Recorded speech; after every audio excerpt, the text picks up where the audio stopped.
Hey everyone, welcome to Judging for the Win. I'm Dave, and this is a special presentation. I know I said yesterday that I was done for the year, but I don't know, does a clip show really count as new content? This time of the year, everyone always loves top 10 lists, so I have a tradition of putting together a list of my own top 10 DDRs every year.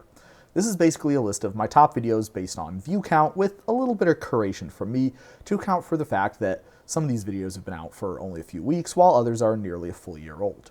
For your convenience, I've gathered all these videos into a playlist which you can find in the description of this video. Ready? Let's get started. And we'll begin with an honorable mention. This one actually finished just outside the top 10, but I wanted to showcase it because of its practical significance, and it's DDR number 23. What to do if you forget to put a lore counter on a saga. If you're wondering why the number is so much lower than normal, it's because this one is a remake of a video that I published earlier. In fact, it was during my very first month of making daily ruling videos. There are two major reasons why I remake videos from time to time. The first is that my production value has increased dramatically since my early days, and especially for the important interactions that are likely to be relevant to people even today, I like having a video that meets my current video standards. This one definitely does fit under that category, but the reason that I remade it is actually because it fits into the second category too, which is that the original has information that's not correct. In this case, the policy surrounding that specific infraction has changed during the past year, so I remade this video to cover the updated information. As another honorable mention, I'll propose my video on Zimone all questioning versus an infinite life combo, which also finished just outside the top 10. It is a mathematical fact that there exists a prime number larger than any life total that a player could possibly have. But if you have a Zimone out, do you actually need to know a prime number larger than your opponent's life total, or does simply knowing that one exists suffice? This is the question considered in that video, and it's a must-watch for all of those who like my Magic-adjacent topics, since the rules and policy discussion takes a backseat to the interesting mathematical concepts related to prime numbers and their distribution. I've had a hobbyist interest in number theory ever since a professor gave me a copy of Levesque's Topic in Number Theory while I was in college, and it was fun to get to flex into something a little bit different for this video. In the number 10 slot is my video on whether prize splits are legal. Based on the thumbnail here, you might have guessed that this one was based on a true story, and indeed it was. This video was published shortly after a high-profile disqualification at an event that stemmed from players selling equity in a manner similar to what's commonly seen in poker tournaments. In this video, I explain the policy reasoning why such arrangements are not allowed at Magic events, give a few examples of similar things players are allowed to do, and explore a bit of the historical background that these policies are based on. I also collaborated with Attack on Cardboard to produce a similar video on his channel, so check that out if you'd like an explanation that's a bit lighter on the heavy rules and policy topics. Next up is another video that I produced in response to a specific event, in this case the dissolution of Judge Academy, which was, up until that point, the body in charge of certifying judges. During times of change, people naturally look for signs of certainty. I'm aware of my position as a figurehead of the judge community, so I was going to make this a video whether it won the patron voting or not. But I must say, I was a bit surprised at how much interest this change garnered among Magic's general player base as opposed to just among my colleagues in the judge program. I'm happy to say that my prediction that this change wouldn't affect the continued functioning of Magic events in any meaningful way seems to be holding true so far. But at the time, there were a lot of concerns that maybe we wouldn't have judges anymore, or that there wouldn't be any way to get new judges once the existing ones retired.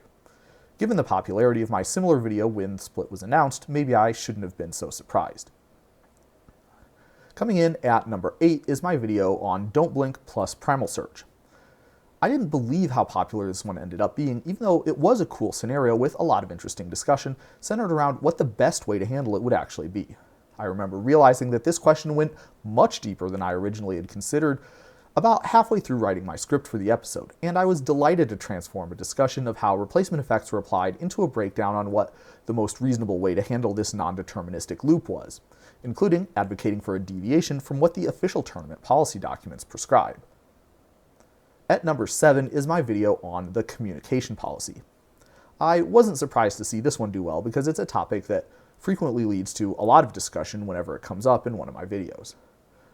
What you are or are not allowed to say or otherwise represent to your opponents is something that other card games handle very differently from Magic, and it's also something that differs significantly between different environments of Magic event as well, running a gamut from kitchen table all the way up to competitive. In at number 6 is another topic that I knew would have a lot of views, because it's one that I had been asked directly or indirectly to cover more or less since I started making daily rulings. What to do if you disagree with a judge's ruling. To paraphrase one of my favorite lines from that video, I wish I could say there was no point in doing that because judges are always right, but the fact is judges are human and therefore we make mistakes too. In fact, one of my top 10 videos of all time with nearly 50,000 views was DDR number 365. Published 3 years ago today, it details the daily rulings that I personally made material mistakes in during my first year of making these videos, and I talked about a procedure for what a judge would do after realizing a ruling that they made was an error. Let's say you have an IGRA, Eater of All, and an Academy manufactor out. If you create a creature token, will it get replaced by making a food, a clue, and a treasure? That was the question considered in my number 5 video. This is another one I was honestly surprised to see do as well as it did, but maybe I shouldn't have been. After all, everybody loves Academy Manufactor, and my video on a related ruling involving that card's interaction with Brenard the Ginger Sculptor went very well. And both of those questions hit on a relatively obscure corner of the rules to generate a correct answer. Number 4 was another video that expanded on a topic that I'd covered before, non-deterministic loops.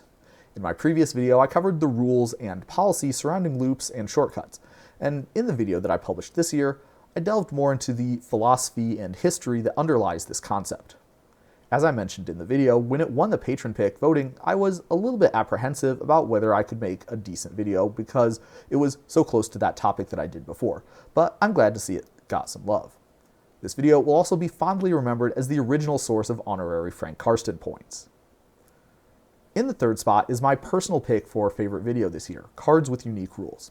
Ever since before I was a judge, it tickled me that some cards, such as Time Stop and Mindslaver, had whole rules or even sections of the comprehensive rules describing how they work. While these two are no longer unique, plenty more have risen up to take their place among the ranks. In this video, I plumbed the depths of the CR to find all the rules that were specifically there for just one card.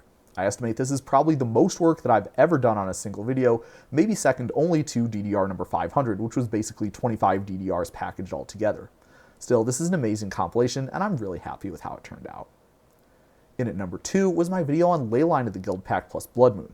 Blood Moon is another all-time channel staple, and its non-obvious interaction with Leyline made for a great video. It's easy to see why this video got so much traction, as both of these cards were heavily played cards in Tier 1 Modern decks at the time of publication, so this was an important interaction to be familiar with. And finally, the number 1 spot goes to my video about whether it's legal to reveal cards in your hand to your opponent. When I was making this video, I definitely did not suspect that it would be my most watched video this year. I mean, the policy ones usually do fairly well, and I assuredly got some help since this one was published directly after the Leyline plus Blood Moon video that was number 2. But I didn't expect this topic to be so popular. Maybe it's because the answer is markedly different from some other TCGs, a fact I didn't know about until I read it in the comments. Maybe it's the extra work I did drawing a little red arrow on the thumbnail paying off. Maybe someone shared it on social media somewhere and exposed that video to a bunch more people that normally don't watch my content. Whatever the case, we have a winner. Although some of my top 10 videos took me by surprise, one thing I didn't find surprising is that fully half of the most popular videos are patron picks. I'm really grateful for my patrons, not just because they give me money every month, but because they challenge me to step outside my comfort zone in a way that my audience will connect with. And that's really all I have for you this year. How did you do? Join me again next year for some more daily rulings. Until then, I hope you have a great day.